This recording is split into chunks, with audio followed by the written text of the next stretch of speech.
In case anybody wants to volunteer, I did that. In case you want to join, I didn't do that. I guess I got to remember.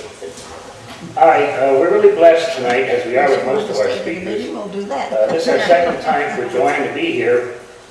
She gave a great dissertation the last time she was here. And we do all these things on DVD. So if anybody wants to buy a DVD or rent one of any of our meetings, you can do that. Joann Bogdonovich or something like that. Bogdonovich, no, that's a Russian word. Bogdonovich is the Polish word. Right? Bogdonovich, is that right? We're going to get her cleared up yet. Anyhow, why don't you have a simple name like Breyer? My maiden name's Nardone. Nardone. That don't sound Polish to me. Anyhow, I'd like you to introduce what you're doing because I forgot, even though I know it's important. Can we have a hand for Joann?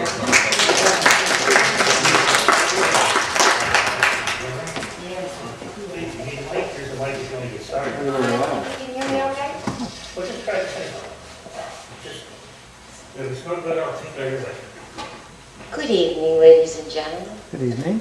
I am Mrs. Robert E. Lee.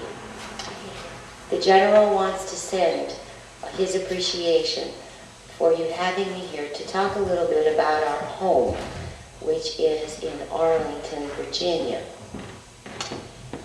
Have any of you visited my home? In your century, it is a tribute to the fallen soldiers for this country. In my century, it was my home. It had been in my family for quite a few years. You may not know, but my great-grandmother is Martha Custis Washington, George Washington's wife. My father has fond memories of his adopted grandfather. He was a small boy and would go to Mount Vernon and had very vivid recollections of the people that would stop by to see him. His father inherited, when George passed away, inherited all of the memorabilia. That was then passed to my father, along with the land in Arlington Heights that my home is built on. And I wasn't born in that home, but I was taken to that home as a tiny babe. And I grew up there with servants and slaves. It was there that I met the General before we were married. And we courted on the grounds and the property there. And my father had such a great affection for George Washington that every 4th of July, he would set up George Washington's tent from the battlefield. It was a great red tent. And he would open the grounds and would ferry people across the Potomac to come and celebrate Independence Day. And people sometimes would be there for maybe a week. The celebrations would go on for a very long time. You could see Washington, the city itself. From my front porch, you could watch the city of Washington beginning to turn into the federal city that you know in your century. I was also able to watch them start to build a monument to George Washington. It did have to stop at some point, but eventually that monument was completed. Robert is actually a distant cousin of mine.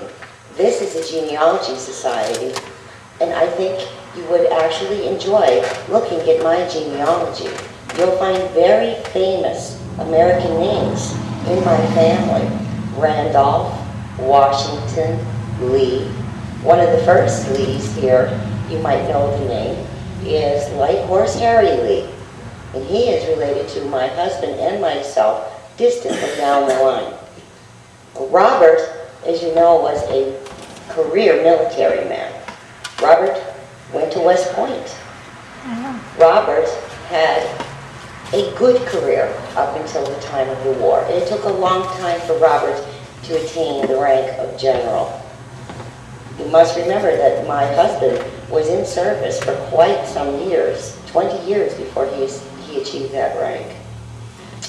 But I would like to talk to you even a little more about the place that I lived. We always had time for family and friends. The house was always full of life and full of people. And on the holidays especially, our house would be full, lit with candles, holly decorating all the windows, children all around, and we would decorate a Christmas tree. Father inherited a gift that was given to the president at the time. It was a very large punch bowl.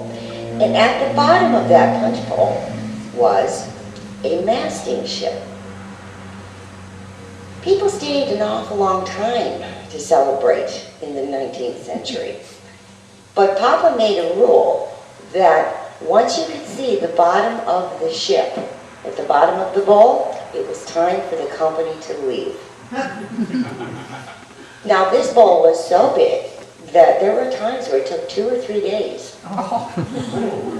of drinking punch and making merry before the last guest would leave. I loved my home. Robert and I were married on June the 30th, and I want you to know that I did live a privileged life. We had slaves. Robert and I felt very strongly, however, and believed in the colonization program. We believed that slavery should end. But we did not share the same belief as the abolitionists did in the North, and the way that slavery should be ended. We did not agree with that. Our slaves were happy. We were a close-knit family. Robert, of course, being a career military man, we were stationed far away from my beloved Arlington. And I must confess, and Robert knew this, I was not a very good housekeeper. I had been used to my whole life having things done for me. My dear mother did educate me in the arts of sewing. She educated me in the arts of how to make guests feel welcome, how to decorate the home. And I also was an educated woman in my day. I was widely read. I read very much. I read newspapers daily, whatever papers I could get my hands on. So I was quite knowledgeable about the politics that were going on in the country at the time. Well, when Robert took me out to the fort, we had to settle in to a one-room, I guess you could call it a home. We shared it with another officer in the Army, and his wife and his 2 children. But it wasn't long after that that our first child was born. And Robert and I together had 7 children. And I've always thanked the good Lord. My children, all 7 of them, grew up to see adulthood. There were other very famous couples in your time period, such as the Lincolns and also the Davises. And they knew great tragedy with their children. They lost quite a few children, and that's a heartbreak. And Robert and I always considered that a blessing from the Lord. Robert was a very good husband and a very handsome man. I remember the day I first saw Robert come to Arlington after he had been accepted at West Point, and the horse rode up in front of the portico, and Robert was in his white pants and his blue uniform, and he looked magnificent. Robert and I always exchanged letters. We had a very, very good relationship. As time went by, we lived from place to place. Robert would write me and sometimes scold me about my housekeeping, and he would also scold me about how much money I spent. But Mama, always to the rescue, she would always feel it was the proper thing that I would live as I was accustomed to. And Robert accepted that. Eventually, we came back to stay in Arlington, and things were not looking very well in the country. Washington was full of fire, political fire. The worst, no one, I think, anticipated what was to come. Robert eventually became faced with making a decision that I believe in your time period, people still write books about. When Mr. Lincoln was elected president, southern states began to secede. Virginia, the great state of Virginia, was one of the last to do that. On April the 4th of 1861, the Virginia Assembly had voted not to secede. And it almost seemed to me like events took a life of their own. On April the 8th, Mr. Lincoln gave orders that Fort Sumter should be resupplied by the Navy. Fort Sumter is off the coast of South Carolina. The South Carolinians decided to fire on that fort. A few days after that happened, Mr. Lincoln called for 75,000 volunteers. Mr. Davis, who had already been elected president, he called for 100,000 men to volunteer for the Southern cause. Robert was asked to come and see General Scott in Washington. General Scott wanted to give my husband a generalship, and he would remain in charge of the volunteer army that was being created in the federal states. My husband came home with this information. He was greatly troubled. He had always been loyal to the Union. For that whole day, I can remember Robert, distant, worried. We had had many people stop by Arlington, concerned about what was happening with the firing on Fort Sumter, what was going to happen next. Rumors were everywhere. We had heard that the Confederates were going to come and storm Washington, that they were right on the border. The governor of Pennsylvania had sent out a call so that his troops would arrive in Washington to help protect the Capitol. And Robert had paced all day long, well into the night. At one point, he excused himself from his company, and he retired upstairs. I remained downstairs. I entertained the last of the company until well after midnight. Finally, Robert came down and told me he had made his decision, an agonizing decision for both of us. But Robert felt that his loyalty was to Virginia. That decision changed my life. Not only the country's life, but my life and my Arlington. I had been convinced that I was going to be able to stay at Arlington, that those fools in Washington and the politicians would eventually come to their senses and resolve these issues. However, that did not happen. Robert had already taken his commission as a general from President Davis. He was in Richmond. He would write to me all that month, urging me to please leave Arlington. The newspaper stepped in. There were articles in the newspaper that very much disturbed me. They were accusing my husband of being a traitor. They were saying that Arlington had 30,000 troops, Confederate troops, poised to attack the Capitol. As I sat and read this paper on my front porch and looked out over my land, there was no one there but myself, a few of my children, and the servants. Where were these 30,000 Confederates? I took it upon myself to write a letter to that newspaper, and I took exception that they would accuse Robert or anyone living in Arlington as being a pack of traitors. Needless to say, it continued on. And what really bothered me is Arlington did not belong to Robert E. Lee. Arlington belonged to Mary Lee. The papers whipped up crying a frenzy. Yet still I was able to travel back and forth and go into the city of Washington for what I needed. And I happened to run into a cousin who was in a parade that day. And I began to notice there was a difference between what was being said in the paper and how supportive everyone was of this, that the Union would rise up and really stomp on the Southerners. And there was no cheers, not even little kids. The soldiers just marched. My cousin recognized my carriage, and he had come up to me, and I said, "What is this all about? Why are you marching?"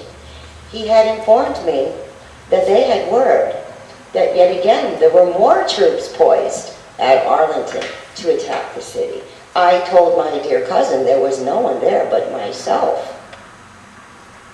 Needless to say, it went on till finally by the middle of May, and at Robert's urging, I had to get out of Arlington. There were 10,000 federal men coming across the Potomac to take possession of my land and my home. Well, I got the silver, I got the china, I got the punch bowl, packed up, crated, and I sent that on to Robert in Richmond, where I knew that would be safe. I had Grandmother Martha's draperies taken down from the windows and hidden in the attic. I had the personal papers of my great-grandfather, and I had the Lee papers and the Custis papers all packed up and sent out of the house. It was a very eerie day, the day that I left, and I was able to go stay with friends who had a plantation not too far from Arlington. But my heart always stayed at Arlington. We had no word of what was going on there, with the exception that the 10,000 Yankees were on my property. Now, the general in charge there was a guy by the name of McDonald. General McDonald did post orders that there was to be no disturbance in my home, that they were to leave my servants alone, they were not to take anything from my garden. It lasted roughly 3 weeks, and then they began to relax that, and eventually my gardens were trampled. How I came to hear this is one of my servants came riding to where I was because they had beaten his wife and had killed their dog, the Yankee soldiers. I whipped up the nastiest note I could and let them know that I would not stand for the treatment of my servants, nor would I allow them to tear apart my home. Well, needless to say, I had asked to go out and see my home, and I was denied access to my own home. They would not allow me there. Eventually, we were able to get relatives in there to take out what remained, and the reports that came back to me broke my heart and put me in tears. They had dismantled the fences. The beautiful, beautiful living oak trees that were in my plantation were gone. They had cut them down. They had taken the fireplaces apart to burn. They were encamped right on my front porch. Well, Robert was aware of this. There was nothing much we could do. The war was on. However, it was interesting to find I did receive a bill to pay taxes to the United States government. And not only did I have to pay those taxes so I would not lose Arlington, but I had to appear in person to pay those taxes. Robert felt that there was something more to that story than just me appearing to pay taxes. And he felt it was unconstitutional under the United States Constitution, so we sent a relative in with the money to pay the taxes. They refused. They refused, and they confiscated my home, my lands, because I could not come in person to pay those taxes. And everything that was left at Arlington, especially of my great-grandfather's, they also confiscated, transported it back over the Potomac. And I have to tell you, even after the war ended, and I sued the government to get my property back, and I won, I never got it. It remains still to this day in federal museums in Washington, D.C. As the war dragged on, many on both sides lost their lives. The Washington hospitals were full to the brim. Soldiers were dying. Even the cemeteries, there was no room left. By that point, they had put a general by the name of Meachus in charge of Arlington Heights. You might know this man today.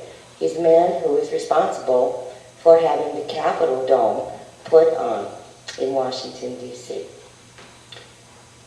He was no friend even after the war. He had a very hard stand against Southerners who rebelled, especially my husband. He had gone to Secretary Stanton with an idea that those soldiers that were couldn't be buried someplace in Washington, that Arlington would become a national cemetery for those soldiers who had fallen. They did, however, allow that the rebel soldiers could also be buried there. However, his directive did not sit well with some of the other officers. Although they obeyed their order, they were burying the bodies far away from my home. General Meachus didn't like that. He tried to correct it once. He reissued the order. Again, they buried in another corner of my property, but it was not near the house. Meachus became so enraged that he actually went out and he walked the line and marked the graves right in my garden, so that when you would step off my portico, my front portico, you would actually be stepping right into soldiers' graves. Well, there was nothing Robert and I could do. We did find that after the war, but as it is a tremendous, tremendous compliment to all soldiers who have passed, and the general and myself are very proud of that. But at the time, it was a very bitter pill for Robert and I to follow. I would encourage you, if you visit the National Cemetery, to please come to my home and see the grandeur of that home. Robert and I always felt, even after the war, that we loved our country. We were not in favor of disunion, but rather that the Union could be preserved. But as you all know, in your century, that just was not to be. The General would like me to extend that invitation to you as well as myself. And thank you for your time.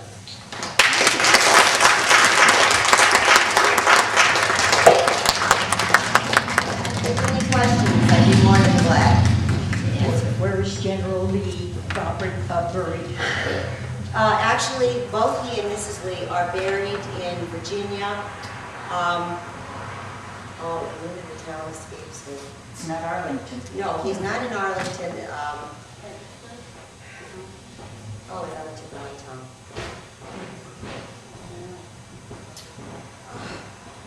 VMI is there, Virginia Military Institute. Because after the war, the general actually was able to get a position teaching at this college in the country. And they got a home there, and they actually settled there. The Lees did, after the war, she did in fact take a suit against the federal government for the confiscation of her property. Not only the lands, but she had, George Washington's and Martha's China as first president of the United States. That was confiscated. There were some very famous portraits. I believe one of them is by Peel, that the government never gave back, even though they won the suit. And as you know, Lee didn't live very long after the war. He had passed away in his position, as a teacher. He was up in age. Even then, I think some of the guys in here who studied the military history, at the beginning of his career with the Civil War, at that point, they were referring to him as old Ray. He was gray, gray whiskers. They felt he didn't have what it took, to get the job done, but he did. Mrs. Lee, when you look at the Lee family, when you look at them, they were quite different from what you might be reading about the Lincolns and even the Davises. They had a very harmonious marriage, very harmonious. Lee was away most of the time because he was a military man, but she followed him. There were times where Lee felt it may be too rough, you know, especially because the kids were really 2-3 years apart. You know, they were kind of close together. And for a woman, you know, who was tended to by slaves, she was an excellent mother. A little on the permissive side, but they both were. You know, they both were. He, because, you know, he's away, he comes home, he's spoiling the kids rotten. And she was just this effervescent, bubbly woman who was, Chester, you asked me about the king. Mrs. Lee was crippled with rheumatoid arthritis. She was a very active woman when she was young. Her garden was something, according to everything I've ever read, was something to see. And she did it all herself, of course with the help of servants and slaves, but it was absolutely beautiful. And she would rather be outside the house than inside the house. So she took great care and loved it dearly. They said, on their reports and other letters of people who had visited Arlington, that the air, just breathing the air, was so perfumed, just from the type of flowers and shrubbery that she had, you know, in her garden. She had a couple of bouts and a couple of close calls with death herself. She managed to come back. I believe there were, I think in our day, she probably had pneumonia a couple times, but beat it. Some infections, especially after childbirth, but she beat it. The arthritis did cripple her, and eventually she was walking with a cane. By the end of her life, she was in a wheelchair. How old was she when she died? She was 70. She was 70. They were not a young couple when the war broke out. As a matter of fact, let's see. Son Robert served, I think 3 of the sons served in the Confederate Army. They all survived the war. They all survived the war. The worst thing happened, I think she had a daughter who, it was one of those situations where somebody thinks the other one is watching, got a pair of scissors and actually gouged her eye. So the one daughter, I believe it was Agnes, was blinded in that eye. I don't know. So they, you know, they knew some hardship, but not nearly what the Lincolns did, the Davises did. Did any of her letters survive to the tomb? Yeah. As a matter of fact, she hid them well. She hid them well. They did survive, and I believe they called her Precious. She's the youngest child of the 7, and that was her name, Precious. Precious kept all of this. So there's a very good biography out on her now, which is called Mrs. Robert E. Lee, and she uses a lot of the personal letters. She was also, right before they got married, she's an interesting woman because when she had a conversion, she had a dear aunt that died, and she was sort of on the fence about religion and what she believed or whether or not she was saved. Not uncommon in the time, because they did believe that you needed to have a physical conversion. Well, she had hers right before she married Robert. Most of their married life, we read a lot of letters, which is on Robert, about his experience. She was never quite sure whether Robert, you know, had been so converted to the Lord as she was. And if you read her letters, they are quite moving because she really does, as much as what's going on and all the hardship that they dealt with, Mary pretty much would say, you know, Lord, thy will be done. And she was very content. She was very happy. Rarely do you see her complain. She would get fiery mad about stuff that she would read in the paper, especially about Robert. And she took great exception to the fact that the newspapers in the North were referring to Arlington as General Lee's property. It was her property. She took exception to that. That's what I wanted to ask is that, so most of around Arlington was Lee land? All that. All All of it. It was a plantation. It was huge. And that was all of her property. Lee had properties of his own. There were other properties that they owned. Part of what General Lee had a problem with before the war broke out is when Mary's father died, George Washington Parke, Custis, when he passed away, he He was a very happy-go-lucky guy, but he didn't really have a mind for business, and he left the estate a mess. So Robert had to actually request leave from the military so that he could come back to Arlington and straighten the whole mess out. There was a home called Ravensworth, which I believe would have been on Martha Washington's sister. That property eventually came to Mary. And there was another one, I believe they called the White House, which would have been the grandmother's home, her grandmother on the Custis side of the family.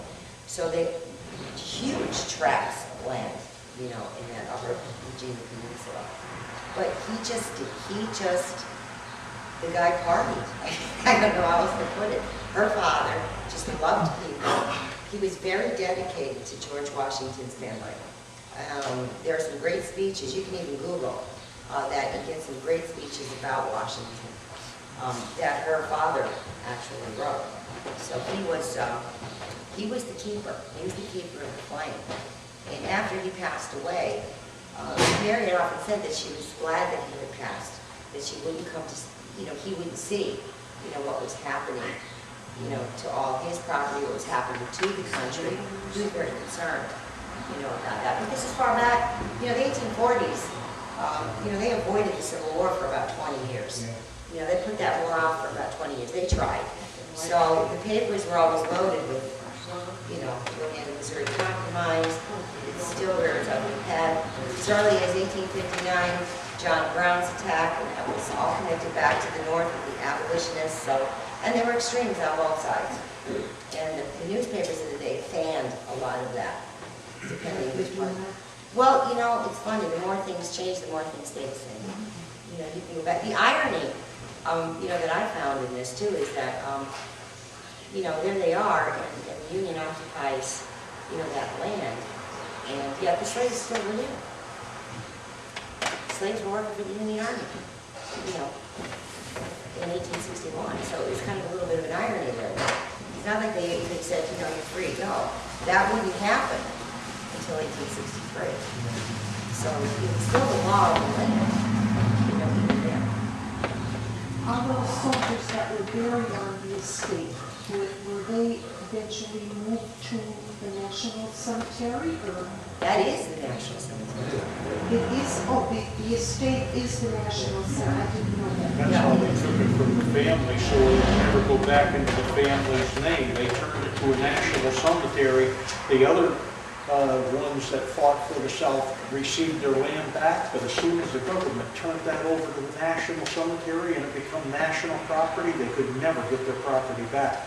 They fought it, but Meges too, one of the things too about him, he was with Lee. He knew Lee when they were back, you know, in their younger days. They served together, and Meges could not forgive Lee. How do you spell that name? Megis. He was very anti-Southern. You know, even after Lincoln was assassinated, they did have a tough time with that. There were still those who believed that the South should have been punished and punished severely. Meges was kind of aligned himself with that group, even then. Now, they can't prove it, but they actually believe that this idea of his to turn Arlington, you know, into a cemetery for the fallen soldiers was really motivated by his own personal feelings, you know, and it was a vindictive move. But nobody, if there's something out there that he wrote, that has not surfaced. So it's just kind of like things are mentioned, you know, via letters to other people. That's kind of how it got a life of its own. But he did, you know, this was his idea. And he was an architect, I believe. And thereby he was the one who worked on the Capitol building. You know, that's another irony. It was wood. They were going to the steel structure. And who worked on it? The slaves. So, you know, there's a lot of ironies there. You know, but yet he just did not care for what Lee did. And for the rest of his life, from what I read, he just could not get past that. You know, with Robert E. Lee. You know. Is that cemetery filled now or still burning? You know, I don't know. I really don't know if it is or not. One of the things that was very upsetting though, which I did not realize either, and I've never been up that close, when he did start to put in the soldiers' bodies, they did bury rebels there. But there was a British fellow who had been visiting the country right at the end of the war, and he went there. And in his letter, he writes that, you know, the Union soldiers, they had their name, company, you know, date and death. The Confederate soldier, all it said was rebel.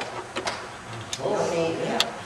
And there is a, I don't recall, I'd have to look it up, but also close to the house, I believe in the front, there's a mass grave of soldiers who died at Manassas, from Bull Run. Are there still supposed to have rebel ones Yeah. to this day? Yeah.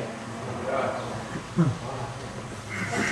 I was wondering, you referenced a book that had a lot of letters in it. Is that where you got most of your information, was her personal letters that were in a book? Yeah, the letters, I think the letters really give you the flavor of what she was like.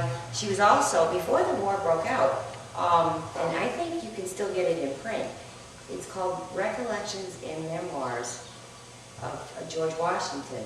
Her father had started it. Her father had started to write this book about George Washington. He never quite got to finish it. She resurrected this project, and she actually finished it and took it to the publishers and was responsible for getting it out there. And it was quite popular, quite a popular book. You know, she gave the credit, you know, to her father, but it was a quite popular book about Washington. And I really think that's a book, if you study that era, the Revolutionary and that generation, that's a book well worth looking into. Wasn't there a Legion sign the Declaration of Independence? Yeah. Yeah, I can't remember which one of them. See, you know, I think again, that's something that we kind of have to look back and think on because, you know, 6 or 7 years before, all these people were on the same page. And the issue of slavery had come up then. Jefferson brought it up. There's a difference of opinion with regard to, well, why it was, you know, let out of the you know, when they were developing the Declaration. You know, there's different schools of thought on that. But that was an issue. There were many who felt at the time that in order for slavery to go, that it would have to take a natural course, and many people felt that it would actually come from religion. In other words, the only thing to end it was going to be religious conscience. Okay, that just a moral, it's not right to enslave a fellow man. And a lot of people begged on that, but it just never got to that point. The abolitionists up north, they wanted it, and they wanted it now, and that just snowballed. But Jefferson said that it's like blowing the wolf by the ears. You don't like it, but you don't dare let it go. No, and Jefferson, there's argument about this for different schools of thought. Jefferson, he had an extensive slave population. And in some of his writings, you can see where he really does feel he has the wolf by the ears. Because there was a problem. There was an issue with regard to, okay, you have a million man, woman, and child population in the South under slavery, okay? You let them free. Where do they go? Where do They they didn't go? know what to do. No, they really didn't know what to do. They really didn't know what to do. It was, well, they referred to it as a peculiar institution. But gradually, you can see the states, you know, gradually began to, you know, the North did it first. England actually set it off in England. They abolished it, they abolished the trade. It didn't affect the United States, in my opinion, because at that point they had taken in quite a few, thousands upon thousands, who were now starting to have the second generation. So they enslaved the second generation, which would produce a third generation. So they were repopulating in this country. You didn't need to go to Africa or the islands, you know, to do that. And even with the issue of slavery, when you look at it, in 1863, Lincoln freed the slaves in the states that seceded. Yeah. There was a select number of states. Maryland was not one of them. Yeah. Maryland, in its own right, I think it took them a year, by 1864, they had passed laws, you know, to free the slaves. So the border states, or those sitting on the fence, Lincoln, you know, it was a difficult time for him in making some of these decisions. Now, when were the slaves given the right to vote? Because didn't they consider them like only 3/5 of a person for The voting? Constitution, yeah, that was part of the, early on that was. But when did they actually get the Well, vote? you know, the war was supposed to settle that, and I think, wasn't Johnson, it was Johnson, even with Johnson. And that was one of the things that was very disappointing, because with Reconstruction, they could have done that a lot sooner. The Democrats in the South, again, this is just somebody else's theory, there's a couple of them out there. This one I happen to think is a pretty good one. But the Democrats started to come back one by one. They were given self-government in the United States that seceded, and they found ways around Jim Crow laws. Okay, and that's what that came out of. So, you know, Lincoln's assassination, I think Johnson tried to carry out Lincoln's philosophy because, you know, what was it? Malice towards none. But once he was removed, Johnson was a Southerner, and the politics is complicated.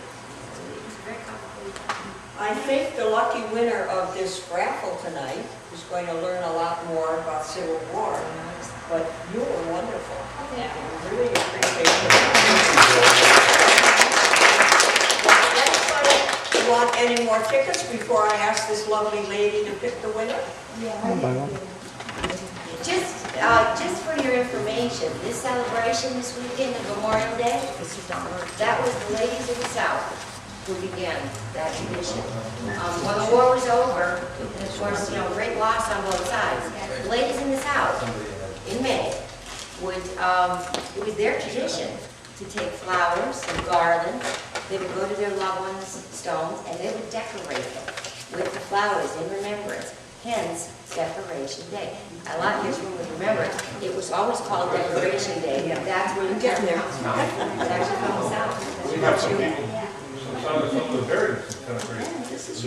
That's big, I mean, Esther. Artifacts that were taken. Esther. Yes. That's the Custis Lee House. I have to get some more tickets, you'll have to excuse me a minute. Don't let her buy any. No, they're in, I'm gonna win it, that's right. Yeah, right. Right? No, I am. God, I can tell you how to get there. I can see the building in my mind. But they're still there. The flags, the tent, there's a lot of things that eventually, I mean, this woman, as crippled as she was, my dad put this stuff up.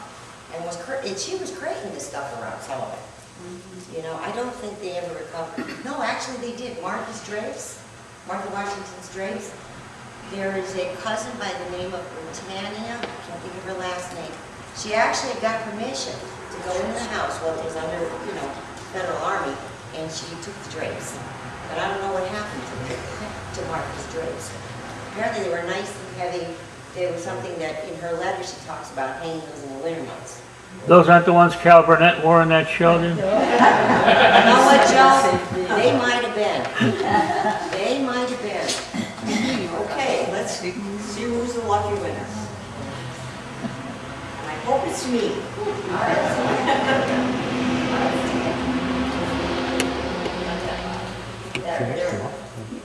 Okay, the last three digits, 661. And I better look at. Oh my God. Kidding me. It's a fix, it's a fix. That's okay, it's not fixed. That's great. Did you get up and show your outfit? Model, come. See, You now, have to come up he here. knew my great-grandfather. He knew my great-grandfather. Yeah, we served under George Washington. He served under At great-grandfather. Valley Forge, the 24th Connecticut was stationed at Valley Forge with George Washington from this area. Well, this has certainly made your trip worthwhile, right? I believe you, I don't have to check it. That's terrific. That is wonderful. And thank you This is to what Alice Grzybowski and Olivia Tizzoni. They do this every month, and we really appreciate it. We enjoyed your talk. Thank you very much. This is some of the clothing that they would have worn in the 18th century. Their short shirts were baggy. This is linen, cotton. This is waistcoat. They would always carry a knife, whether it be on the belt or on the top. This is your haversack. Your haversack is where you carry your food, your different supplies. A lot of times you'd have a cup off it. You'd have your spoon and fork in here, a bowl in here that you would eat with. They call these are trousers. The trousers are cotton. Bottom of your trousers, they call these gaiters. The gaiters would protect your socks when you were walking through the woods so nothing would cut your socks up. You have your leather shoes. Leather shoes would have your flat toes. A lot of the today's sayings come from back there. You know how they say don't be a square? Don't be a square come from your shoes. In the 17th century, they wore square buckles. In the 18th century, they went to round ones. So you had round buckles on your shoes. They would say, don't be square, because they went to the round buckles. Lock, stock, and barrel. That was your flintlocks. Your lock was the hammer mechanism. Your stock was the wood, and the barrel was the gun. So a lot of the old sayings come from back then. When you'd have a waistcoat, it was improper to go out without a hat. You always had a hat. They had a workman's cap. If you took a big hat off like this, they would have a workman's cap. If you look, they had, one side of the hat was always bent up. The reason the hat was bent up on the one side was because of your musket. Everyone carried their musket in their left hand. The musket went over the shoulder. That left room for the musket to go by the hat. They call them a cock hat. They had the tricons. If they were in the military, they were cocked. They would turn it so that side, the musket would go by your hat.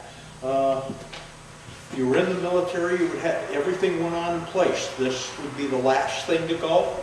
So your haversack went on first. The next thing would be your bayonet and your sword, because that would be another thing that you would lose. Then your next one would be your cartridge box. And then your last that you put on would be your canteen, because you would always be using your canteen to drink. If you carry your gun, if you're going to get rid of stuff, you'd take your canteen off and let it sit. You would get rid of your cartridge box, your gun, your bayonet, your sword, but you would always have your haversack, which is your food, and your utilities. So, but it was cotton and linen. Everything was What's that tail in that? Pardon? What's that tail in that? This is a red fox. Red fox, a lot of times what they'd use them for, it would keep the bugs away. The bugs would go away from their face and it would be on the tail. And if they got rain on their hat, it would soak up the rain and the rain would drop off. A lot of your leathers, they called them your frocks. If you looked at a frock, they would have fringes on it. The fringes would collect the water, so the water would drop off their clothes, like the old cowboys. And how the cowboys would have the leather, that was to divert the water, so it would divert the water off the clothing. It would go down those strips and it would dry out faster. Your buttons on your breeches, when they had breeches, they would have buttons up the side. Reasons for the buttons being is that you would never take your shoes off. You left your shoes on because you slept in a tent. You would unhook the buttons and you would pull your breeches down over your shoes. We have tents that we go camping in. The tent would be from here to that counter, that deep, and they're about 5 feet wide. 6 men would sleep in the tent. They would sleep side by side. And why you'd have so many is the men would sleep so close and warm. That's what kept them warm.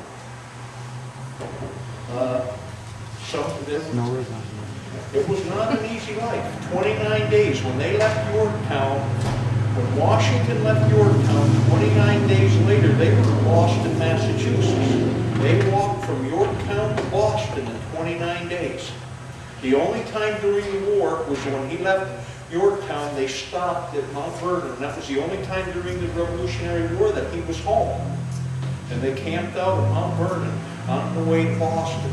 Martha visited him from time to time. Yeah. Martha went to him.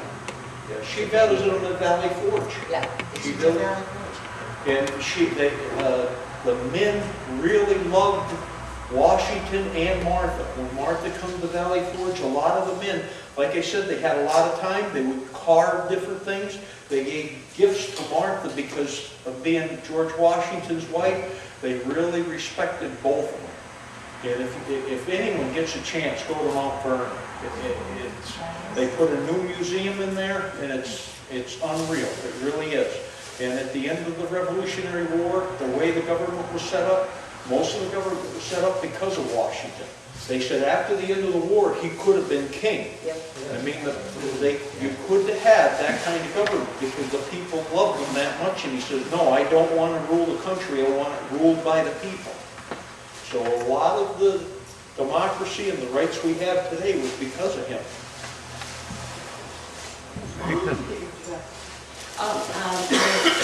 This is actually made from a very correct pattern.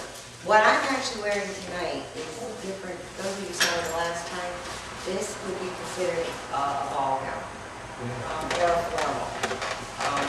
And the reason I chose this is because, especially in the South, that society, they were dancing and we had balls and they raised money for the cause by doing that. But this actually is, the ladies would then change from a 4-bow hoop and a 6-bow hoop underneath the skirt.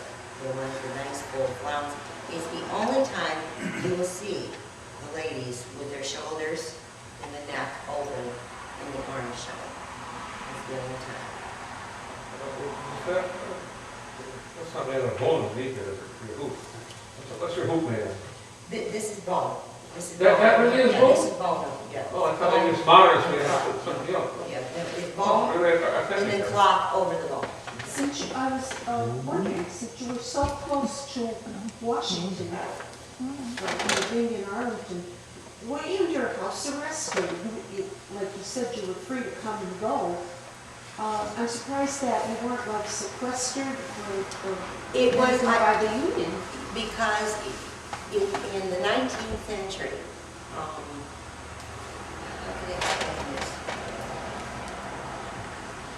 You might see something like that happen today. But in those days, it would be considered highly improper for you to, unless, and this rarely happens, only a few cases of women who were actually, the bellboys and war spies. But the men respected that they didn't bring the wives and the children, into the conflict. So they would have respected it. Lee was concerned because Lee knew, his affection for the South. He did become concerned that, you can get an officer in there and maybe he doesn't have complete control of his men. There was concern for her safety. But most women in the South were left alone. They would come in and pillage livestock, they would come in and take horses, both sides did it, but they would not harm the women and the children. The Southern ladies were feisty. They saw more of that than we did in the North. This far north, we read about it in the papers. And there were rumor, and the furthest they came in here is to Gettysburg. Virginia, really. And those ladies, don't kid yourself, as polite as society was, they were feisty. And even the ones, in Gettysburg, there were a couple raids before Gettysburg. The battle actually happened. And there's a story from Gettysburg where there were free blacks in the town. And the Confederate soldiers, it was a beloved family. The town loved this particular family. And they were carting her and her family off back into slavery. And it was the women who went after these Confederate soldiers. I mean, physically went after them, to leave them alone. And eventually they did. They did. And then what the town did, the town took them and got them out of there. Got them deeper into the north. Because what they operated under was the fugitives, slave law. Yeah. They had the right to go in because that was their property. They didn't look at it as though they were human beings. This is my property.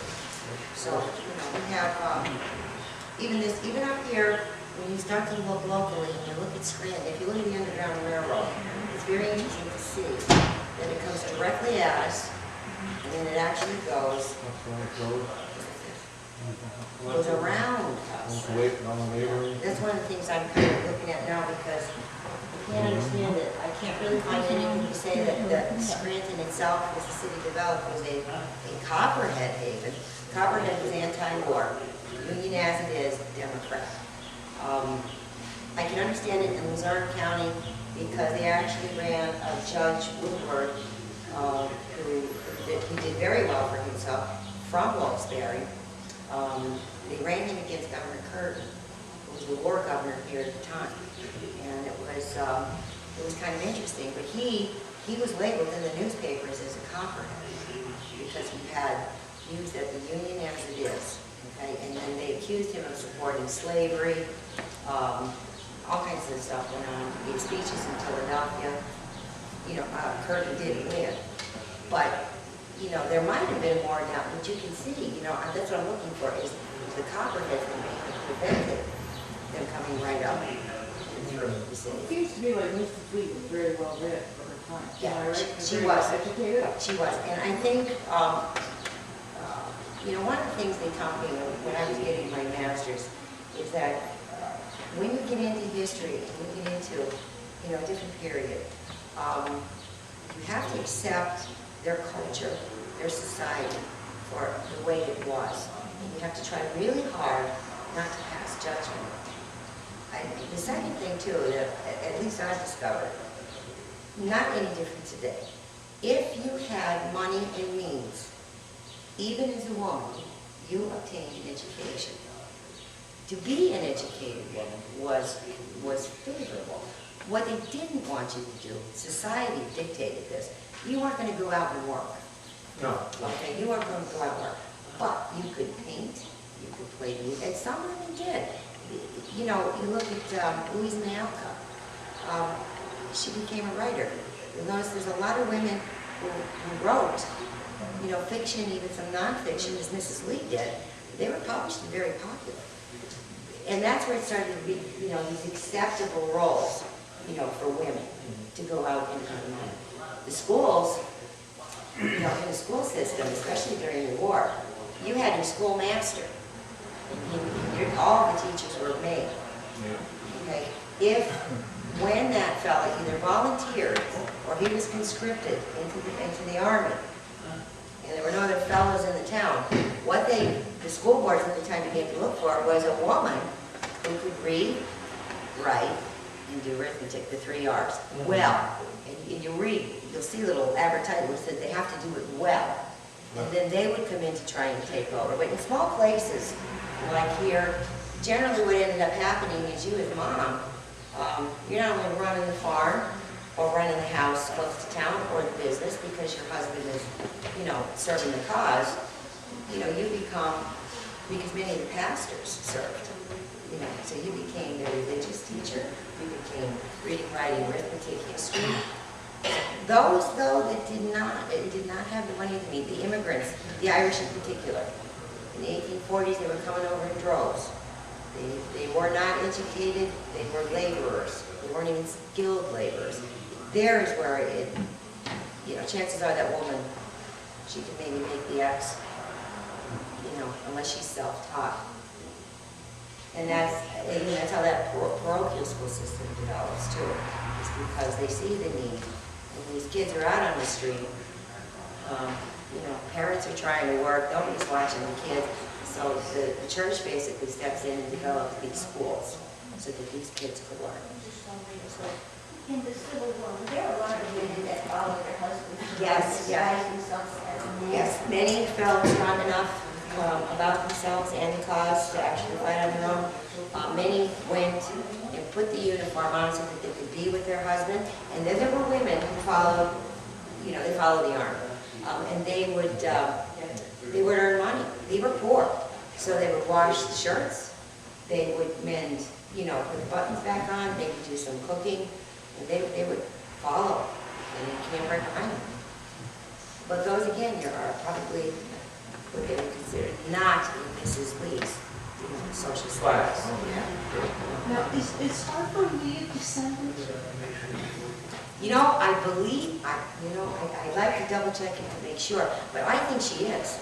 I think her tree is connected to the Lees. Definitely. Because if there were 7 kids, they're all. Yeah, and I think, let's see, she actually ended up, out of 7 kids, she had 10 grandchildren. Because I think 2 of the girls married, but they died young. They died in their 20s, 30s. I think it was the firstborn son, he had 7 children. And then there was another daughter she married, and she had 3. And I think that was Precious. That was the last one she had. The last one of Lee's immediate family died in 1918.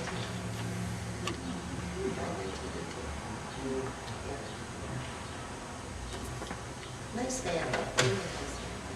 The Davises, Rita Davis. One more question? Sure. You had mentioned the Custis parties where they had Washington's red tent. Yes, Did that survive? I think they have it. I think they have it. I don't know if you know Homer or not, but I think they still have that. I haven't seen it. A lot of the stuff like that I thought would have shown up in Washington's museum, and I didn't see it there. There's replicas of it, I know that. I mean, it's just like his casket. Washington was removed from his tomb and reburied. When they removed him, they took his casket and they redid the casket. The replica isn't lead lined, but a lot of the stuff that they told that Washington had, they redid. Now his teeth, he had wooden teeth, that's why he never smiled. His wooden teeth is on display there in the museum. And a lot of his firearms and stuff like that is on display. Washington's original casket was lead lined? Lead lined, yes. And when we moved him from his old burial ground to the new one, they put him in a new crypt, and he's there next to Martha. They made a replica of that casket, and that's in the museum now. And pieces of the old one is there inside of a temperature-controlled, because you're talking over 200 years. I mean, and it's in pieces of it. So they knew what it looked like, and they had the material it was made out of, so they made a replica of it. But a lot of the stuff, like when we go to these events, when we did the camping at Mount Vernon, his red tent was there, the flags was there, but they were all reproductions, you know, but there's people that dress in his uniform. His clothing, there's a person, Henry Cook. I went to one of his classes here 3 months ago to make breeches. Henry Cook made all of the clothing for the 3 stages of his life in that museum. But they were all hand sewed, and it was all period clothing. Was on they reproduced the material, the linen to sew. The stitches are the exact amount of stitches per inch. Everything's reproduced, but the original stuff, I don't think the tent would have made it. I really don't. I don't know, I know it survived. It was still within the family, but I don't know how he has it now. Because I think that one of the items she got to leave, I think I corrected that. She got that stuff to leave Richmond, and they hung on to it. But after, when he surrendered, Richmond felt, I'm not sure. I read that there's still some articles that are in the National Museum of something or other, but I remembered it's Leesburg. That's exactly where he's buried, in Leesburg. And Traveler's also buried in General, his horse. Yeah, and again, it's like you're talking about there, and he's incorrect. And so is Mrs. Lee. Right outside of that, and again, it's the same as you described, there are gates. And you can see, like a mausoleum, the Lee family, their gates there. You step out, to the right, and as you go out the little arch, you look down to your left, and there's that huge marker for Traveler, for the horse. He loved that horse, yeah. Did he die long after you did? Right after. I think he died before the general, and I think it was the general's desire to have him buried there. Didn't that college leave her? That's it, that's the college he eventually, he couldn't find work after the war. He was so hated. The South loved him, but it was very difficult for him. Who died first? He did, and then she died. Verena Davis, she lived, I think she died in 1917, 1918. She lived a long time. She left the South. She was hated in the South after the war. And I think even Mrs. Lee, the women who were, very well read and read newspapers, they had their reservations about the outcome of the war. Verena was outspoken. Now, she's the first lady of the South. And the grand dames of Richmond did not appreciate the fact that she was honest in her opinions to them. So she had a very difficult time assimilating into Richmond society when, the southern White House was moved into Richmond. She had a difficult time. After Jeff Davis died, she had one child survive to adulthood. And this child, the South, basically venerated. She was, she was the daughter of the South, and that's exactly what they referred to her as. And they put a lot of demands on Mrs. Davis and the daughter to live up to that Southern philosophy. They never really kind of accepted the fact that they had lost a way of life. And they lived that vicariously through the people who had survived. That they had lost. Verena was, she was from the South. But she again was exposed to, because her father had had some money. He lost it. He didn't do well in business either. But she was educated in Washington and Philadelphia. She went to school in the North. So she went to a girls' school in Philadelphia. She had many friends in the North and some family living in the North at the time of the war. And after the war, the ladies, and that society in the South really never forgave her. They wanted her to come and continue to talk about Jeff Davis. She was really getting up there in age. She had the one daughter left. This is really a sad story. She hadn't married. She met a fella who owned a factory. Now, this is 1870s, late 1870s, maybe early 1880s. She's pushing 30, okay, which was spinsterhood in those days. She meets this fella. Apparently they fall in love. Her father was still alive. He really gave her a hard time in accepting this marriage because she was marrying a Northerner. Finally, Jeff Davis, he consents to this. In the meantime, before the wedding takes place, Jeff Davis passes away. Southern society would not accept him, gave them such a hard time that the daughter breaks the engagement. And the fellow never married. She never married. A couple years after this, Memorial Day, the Memorial Day celebration, Verena's just too old to go, so the daughter goes in her place. They pick her up from the train station in Richmond in an open carriage, and it's pouring rain. She's soaked to the bone. She gives her speech. She gets out on the train, goes back to New York, and she gets pneumonia. She's dead within 30 days at the age of 32. So Verena, she gave a lot. She really did. I would recommend anybody to read a biography on Verena. She is a very strong, independent-minded woman who really kind of had to pay for that, in her society.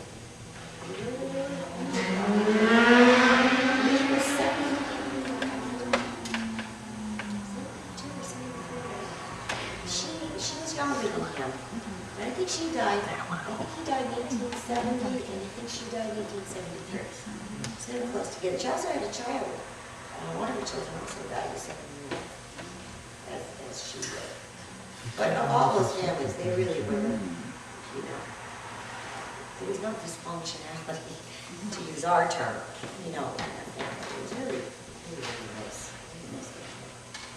A lot of the women back then were actually really powerful. They had more power than what women did later on, because here their husbands would be gone for 4 to 5 months. They're running a plantation, telling 500 slaves what to do, what to order, what to sell, where the crops are going. They ran the whole plantations. So I mean, later on, when communication and travel became easier, the women actually had less and the husband took over more responsibility. But back in this time, when the husband was gone for 2 or 3 months, the one that run the plantation was the woman. She had to know how to read, write, order things. She was the boss of that plantation. They had a plantation, they were selling tobacco, they were selling cotton. You know, and Lee's a career, you know, he marries into this family. He marries into a property family. Joanne, may I interrupt you for a second? Sure. There might be some people who have other engagements or other reasons for leaving. Let's invite them to leave, but if they want to invite them to stay, we can stay, and as long as they want to stay, we'll stay, but let's not keep anyone who may want to. So anyone's free to leave, and those who are free to stay, please stay. But she, you know, that was not his property. His family had that property, his direct line of lease.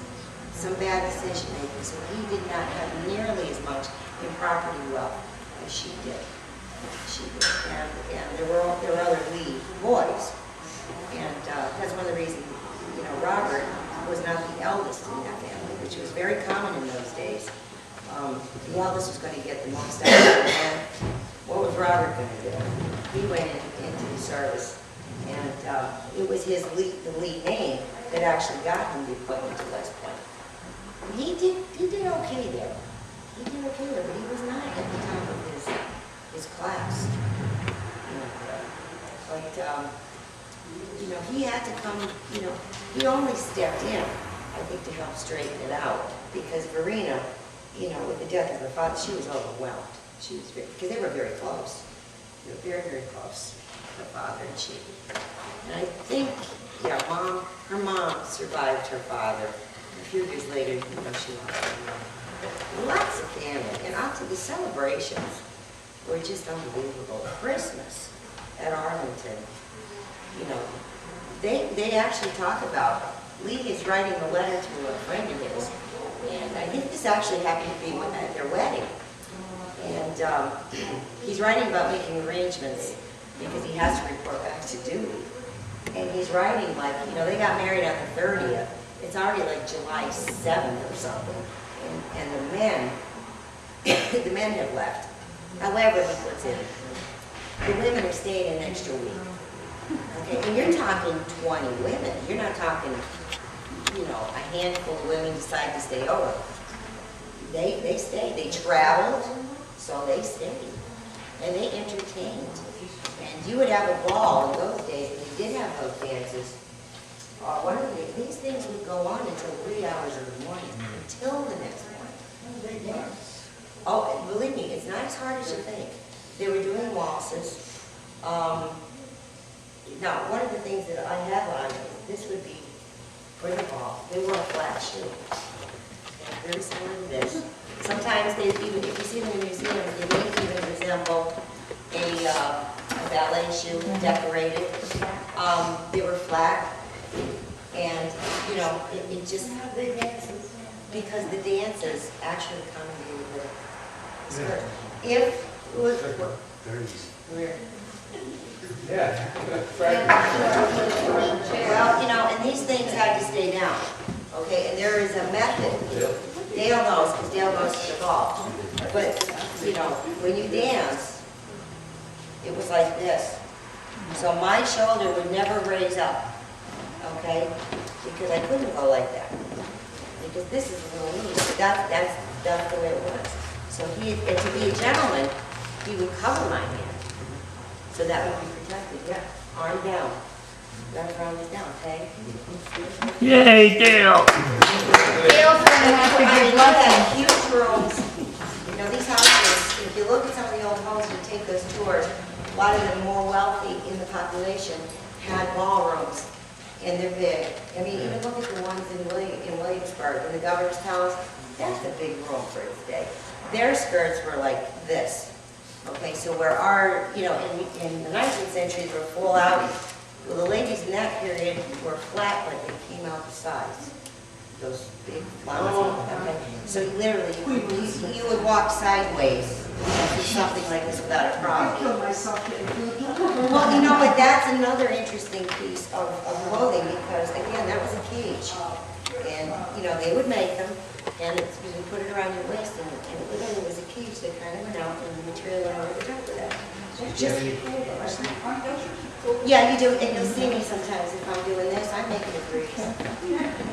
You know, and you can feel that.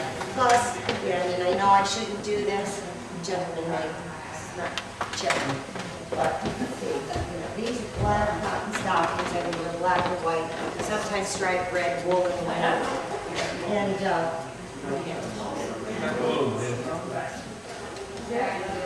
you ever any trouble driving over here? well, you know, that's the reason I really should have horse. It's going to be a lot easier to squish this thing down. But they wore about 10 pounds of clothing, you know, underneath the dresses, because I have on pantaloons, chemise. Over the top of the chemise is my corset. Over the top of that is a corset cover. Okay, over the top of the chemise and the pantaloons is a straight cut slip. That's an underslip, the hoop. Over the top of my hoop is another slip. That's properly dressed. And to be honest with you, in the winter, if you wear the wool socks and it's cold, you're relatively warm. You wear a hoop. Wear a hoop all like all black and brown. You wear a hoop, you feel about this hot. They're insulated. And sometimes I don't see this part. There's not as much even up here in a regular work dress as there is below me. Below me I'm totally see, but above me sometimes I need that wool cape to get that out in a hat. You know, these ladies always wear a hat. This would be for a ball or a dance. There's also another set of clothes that they would wear, and they would be not quite as elaborate as this, but it would be of a fancier material. It would be something that you would wear to church, or you would wear visiting, possibly to dinner. I mean, there was a whole social etiquette thing in that upper echelons of society. Now, you, before I was with your wife, you got a work dress. And you may not even have a hoop, you know. Again, it was really your income dictated very much into the styles coming out of Europe. Very much. Days, you never know how to say this, I've heard it pronounced goodies, days. It was a very popular ladies' magazine at the time. All the fashion out of Paris, you know, wood engraved place, in color. And what you did was, the Civil War was responsible for mass production of clothes. Okay, at the beginning of the war, chances are, I was making generals' uniforms. Okay, the Army. And most women were making uniforms. That's why I think at the beginning there was such a diversity. But it was actually between, you know, the sewing machine had been invented, and now mass production needed to be done so that they could uniform the Army uniformly. Prior to that, especially in ladies' clothes, they just did not mass produce these like factory. There are some ads in the 1950s of a town in Scranton on Lackawanna Avenue. There was a store that advertised ready-made clothing, but it was for men. It was for men. But that's because of the sewing machine, and then with the war, they got a lot of business. They produced the uniforms, which is something, you know, in Homer's century, you know, it was just not that. Another thing is in the century, like the women, if she owned the land and she got married, the land don't go to the husband.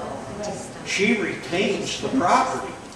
If she died, it would be in her will that the husband could live on the property as long as he didn't remarry.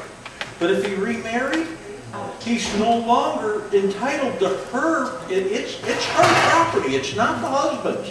And then she says, I'm going to will it to my oldest son or the oldest daughter, but she makes the will out, and she's the one willing her property. That property, when she marries, doesn't leave her family. That property is hers. Correct me if I'm wrong, Paul, but that's a very similar scenario to what George had with Martha. Martha had the slaves. Martha owned property. He married well. George did marry well. Right. Now, are you saying she owns Mount Vernon? What did you get Mount Vernon? Yeah, she owned the property. That was in Martha's family, not George's. I thought he got it from his brother. I thought he got it from his brother. No, we started down there in Virginia. The natural bridge is all over there. Now, thought I remembered that. Monticello is way up, huge amount of land at Jefferson. Unbelievable tract of land. Because she was from Well. But his wife. She had wealth. She didn't know when she died. Thank you, dear. Rather young. That's kind of a sad story. But Mount Vernon was in Very, very young. his brother's. name. Yeah. And that's a story people don't know about either with Mrs. Jefferson. He owned a There's a lot lot of of different commotion things after too. and the whole With that scandal. fish processing plant. But there are some letters. She was very ill. She couldn't speak. She's just winded. She was sick. But there are letters they wrote to each other. She's on her deathbed. That I don't think for you guys so much, well, for any of the ladies, they bring you to tears. When you read how close. And again, this is another guy who was never home. Okay? He was never home. I mean, they felt they had a duty, and they fulfilled that. That idea of civics and giving back. Washington, Jefferson, Franklin, one of 22 kids. I mean, these guys were just, I think I'd like to resurrect it for myself today. Because they had that sense of giving back, and for the common good. And that's the whole enlightenment. I think some areas of the world just haven't even reached their enlightenment yet. We were fortunate enough, 200 years ago to have that. And they were well-educated men. And many of them self-educated. They read Cicero, they studied Greek, Roman, studied all of this. And it was a group that they all just came together. It's not like they all knew each other before this. Some did, some didn't. John Adams, I don't think gets a lot of credit. John Adams was brilliant. Oh, yeah. On the cranky side. But if you read some of his stuff too, he's dry. He's dry in his humor. He's a funny guy. And Jefferson and Adams, to me anyway, that was the perfect complement. Together, what one lacked, the other one had, and vice versa. And that's always a story that gives me the chills because they died. Hours, within hours of each other, and they each thought the other was still alive. Yeah. And that's the idea. I get the goosebumps. And they could speak for years too. They really got Nice work with Jefferson Good. Yeah. But, Adams he was that Puritan New England, that's the way he was raised. And he had that Anglican Southern, in Jefferson, which is really the tale of the two parts of the country. So, I can go on and on, guys. I don't want to keep you on. Thank you for